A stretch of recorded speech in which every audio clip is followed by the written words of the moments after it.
Good morning. I managed to get my Volvo down this Jeep trail.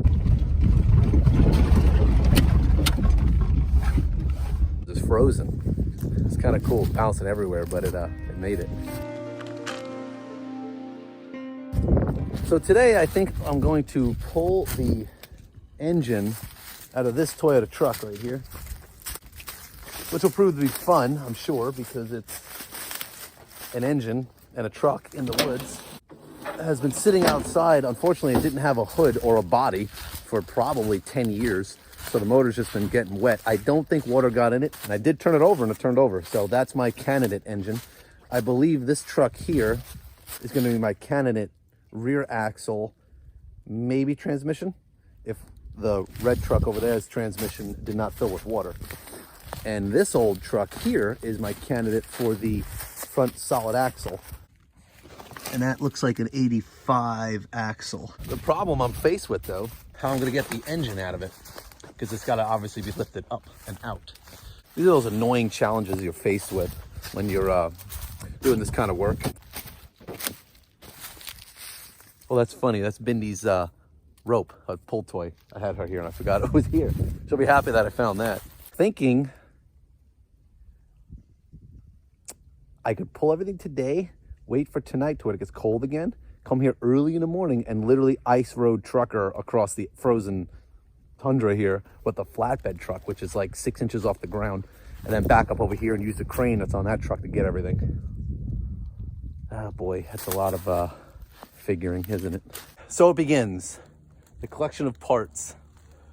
I'm gonna pull this engine today, and I got my little Billy Mays toolkit here.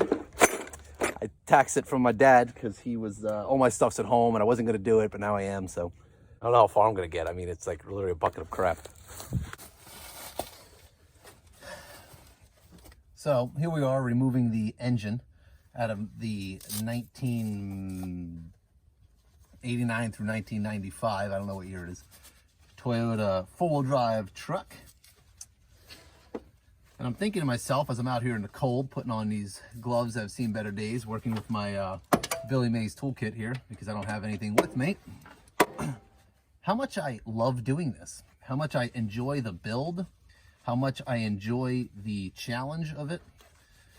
It's literally what drives me to create everything I have thus created, is the passion for creating things with my own two hands and my mind.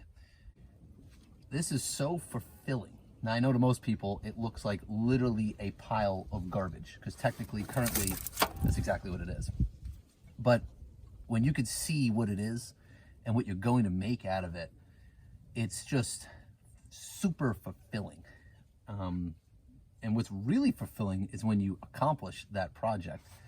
Never give up on your projects. Sometimes they're sitting in a pile or heap like this. This project I'm building is literally between 4 different vehicles, and probably 60 different vehicle brands and years in parts. And it's just an amazing thing to accomplish and create. So, just want to give it a tidbit of inspiration. Finish your projects, you lazy buggets.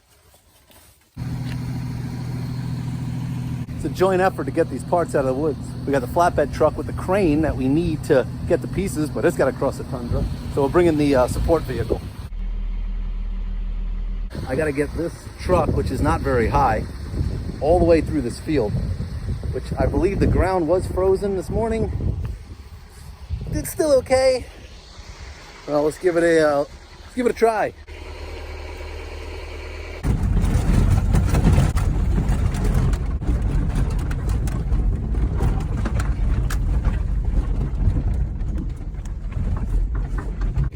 Ah, look who now shows up.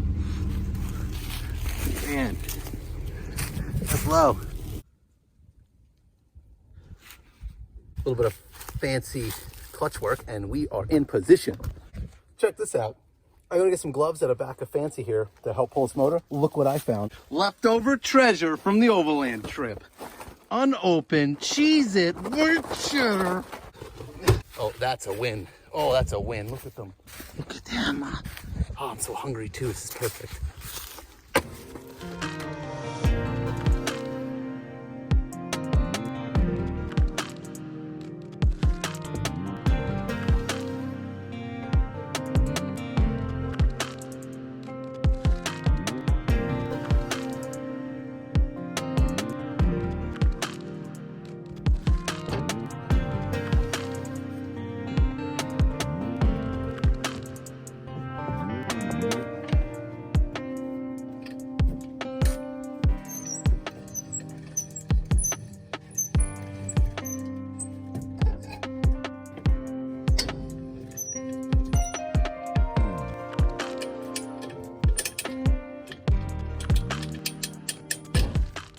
Bam. All right. We got ourselves an engine. That was fun. Now on to the axles. Well, I got the truck back here. Might as well get it all. Set up this truck knowing I'd be over here using the old power drill with a grinder on it. Cut these leaf spring bolts. Let's see how that works. All right, so now onto the front axle. I'll cut these ones too.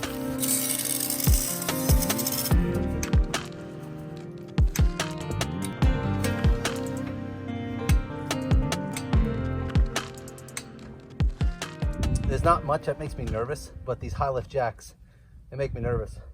Yeah. Oh yeah, that rolls good, doesn't it? Okay, we're all loaded up. Stephanie and I got the axles and the engine, and the exhaust header came on it, so that's extra points there. And as I work on it, I'll come back for the transmission or the transmission and whatever other parts I need. So there we have it. Now we gotta try to get out of the field. Oh, she's trying. Got a lot of weight back there.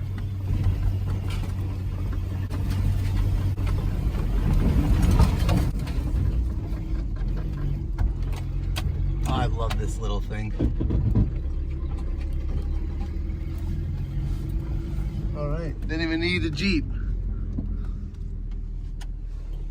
Must be that Toyota thing, you know. It's like, oh, we're having a Jeep pull me. I myself love them both.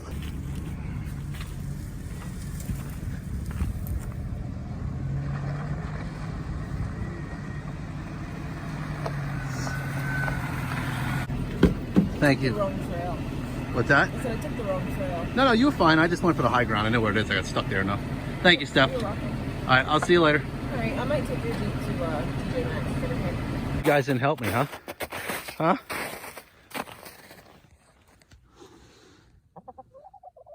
That's all you got to say for yourself. Oh, you got something to say? Fight me, chicken. Oh, this makes me want a wing night. Well, thanks to that little truck, I got all the parts I need for my axles and engine. You know, the big stuff. The transmission's still over there along with the drive shafts, but I can come back and get that with the quad. All right, well, now I got to get it home and unload it. It's a little chilly to be doing it. Looks like 26 degrees. Nice. This is good working weather. I don't bother with the heat. I just wear a coverall because you can't take the heat everywhere with you when it's just a furnace. And since my garage has got no insulation, it's completely pointless to bother even trying to turn on the furnace. Also, got some parts in the mail today. That I think I'm going to sit here and fit to the axle. I don't know what time it is. I think it's like 11, 12, I don't know. But if you want your dreams to come true, you got to keep working, right?